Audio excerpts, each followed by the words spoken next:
కట్టుకున్న తర్వాత సహజంగా దాని నిర్మాణం అంటే దీని వెనక ఇంత సాధన పాల్గొన్న విషయం రెండోది ఎదురు నుండి 700 వంతెన. ఆ వంతెన నేను డిప్యూటీ స్పీకర్గా ఉన్నప్పుడు ఆసియన్ గవర్నమెంట్ బ్యాంక్ యొక్క నిధులు పంపుతుంటే ఆ నిధుల్లో బ్రిడ్జిని పెట్టడం పెట్టింది. అయితే అక్కడ ఏమైందంటే ఆ బ్రిడ్జి జనరల్ కావాల్సి వచ్చేటికి అక్కడ ఉన్న అధికారి జగన్మోహన్ రెడ్డికి సంబంధించిన అధికారం ఉంది. ఆయన ఏం చేశారంటే ఏదో కొరి వేసేసి ఆ పైన పక్కన పెట్టి ఇది పంచాయతీరాజ్ శాఖ చేస్తారా చేయడానికి కష్టం అని చెప్పి కొరి వేశారు. సరే అప్పుడు ఈఎన్సీ గారు లేదు చేస్తారని చెప్పి ఆయన ఇచ్చేసేకన్నా దగ్గర పెట్టాలని కావాలని చెప్పి ఎలక్షన్ వస్తుంది, ఎలక్షన్ ఉంది నేను కానివ్వాలని ఉద్దేశంతో ఒక అధికారి చేసినట్టు చేస్తూ వల్ల ఆ రోజు అది మందులు కాదు. ఆ తర్వాత పార్లమెంట్ సభ్యులు బాలశౌరి గారికి ఈ ఘనత తప్ప ఎవరికైనా చెప్తున్నారు. బాలశౌరి గారు ఆయనకి నాబార్డు చేయడం గారు ఆయనకి మిత్రుడు అవడంతో ఈ నాబార్డులో చేర్చి 109 కోట్ల రూపాయలు ఆలోచన బ్రిడ్జి కోసం ఆయన కేటాయింపు చేశారు. కేటాయింపు చేసిన తర్వాత ఆ నాబార్డు చైర్మన్ గారిని నాగానికి తీసుకొచ్చి ఈ నాగానికి మత్స్యకారుల స్థితిగతిని చూపించాలి, తర్వాత ఈ బ్రిడ్జి యొక్క ఆవశ్యకత గురించి చెప్పాలని చెప్పి చేస్తుంటాయి. నాగానికి తీసుకొస్తే ఆ నాగానికి సమయం ఏం జరిగింది ఆయన చెప్పాల్సిన అవసరం ఉంది.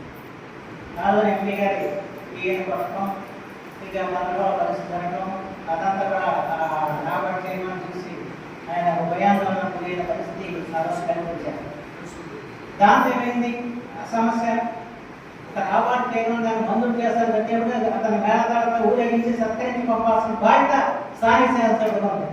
కానీ ఆ బాధ్యత విస్మరించి అలా సభంతా కూడా చిన్నపనం చేసి నాబార్డు చైర్మన్ ఎదుటి ఈ దుశ్చర్యకు పాల్పడి దాని ఫలితంగా ఏమైంది ఆ రోజు అది ఆ కార్యక్రమం ప్రారంభం దీనికి పూర్తిగా ఈరోజు ఈ కార్యక్రమం పూర్తిగా ప్రారంభం కాకపోవడానికి కారణం ఆనాటి శాసనసభ్యుడు తప్ప వేరే ఎవరు కాదని చెప్పి మొత్తం నిందకు మాట్లాడుతున్నారు. దాన్ని ఆలోచన తీసుకొచ్చింది బాలశౌరి గారు. వారిద్దరికి ఉన్న అవగాహన బాలశౌరి గారి పట్ల ఏముందో మనకి వరం నాకు తెలియదని అనవసరం. కానీ ఆ రోజున మర్యాద కూడా గౌరవించాల్సిన స్థితి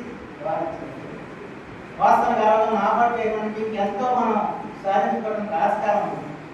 కానీ దాన్ని సాధించుకోవడానికి తీసుకోవడం కాకుండా ఉన్నదాన్ని కూడా ముందుకు చేసిన పరిస్థితి ఆనాటి శాసనసభ్యులు.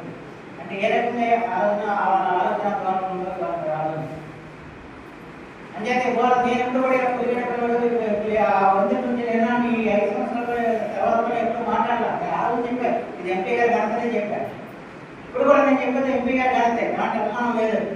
ఎందుకంటే ఆ రోజు నాబార్డు చేత ఒప్పుకోకపోతే ఆ డబ్బులు వచ్చిండేది కాదు. దానికి ఇవ్వాల పరిస్థితి ఒకసారి నేను చెప్పాల్సిన అవసరం.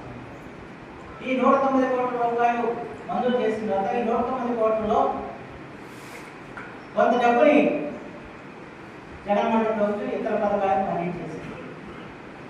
మళ్లించేయడంగా కాంట్రాక్టర్ తెలిసి అయ్యా ఎంత డబ్బు వెళ్ళిపోయింది, నేను కాంట్రాక్ట్ చేసినప్పుడు నాకు డబ్బు రాదని చెప్పి కాంట్రాక్టర్ ముందు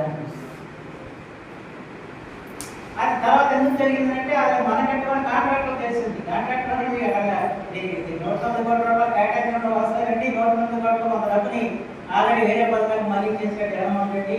నేను మేము చేసిన మాత్రం మా డబ్బు వస్తుందని చెప్పి కాంట్రాక్టర్ దాంతో ఏంటంటే దాని మీద ఆ రోజు నేను సక్రమంగా వ్యవహరించాలంటే ఆ రోజు శంకుస్థాపన చేస్తే 10 మంది అయ్యాడు. కానీ అది జరగలేదు. తర్వాత ఏంటంటే 60 కోట్ల రూపాయలకి ఎస్టిమేట్ పెరిగాయి. ఈ 60 కోట్లు ఎక్కడ తేవాలి? పెద్ద సమస్య. ఇక నాబార్డు ఇవ్వదు. ఇంకోటి కూడా సమస్య అంటే నాబార్డు టైం అయిపోయింది, 1 సంవత్సరం మాత్రమే ఉంది.